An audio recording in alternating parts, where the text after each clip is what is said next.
Hello বন্ধুরা, আজকে বহুদিন বাদে এই ক্রিওর 12 ইঞ্চি রিং লাইটটা অর্ডার দিয়েছিলাম। সেটারই আনবক্সিং ভিডিও আপনার কাছে দেখানো হচ্ছে।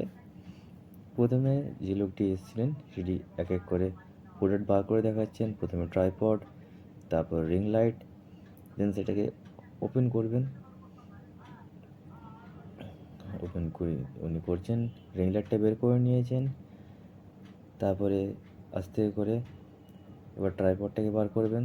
এবার হাতে নিয়ে দেখব ওই দুটোর কোয়ালিটি কীরকম আছে। তারপরে আপনাদেরকে বলবো নেক্সট ভিডিওতে যে কীরকম স্ট্যান্ডটি আসলো বা লাইটের রিংয়ের কালারটা কীরকম আছে। এটা আমি দিয়েছিলাম 12 ইঞ্চি রিং লাইট উইথ স্ট্যান্ড, যার মধ্যে 3টে কালার আছে, সাথে রিমোট আছে, যেটার সাথে আমি কালার অ্যাডজাস্ট করতে পারবো বা চেঞ্জ করতে পারবো। তো পরবর্তী ভিডিওতে আপনার সাথে দেখা হবে। Good bye.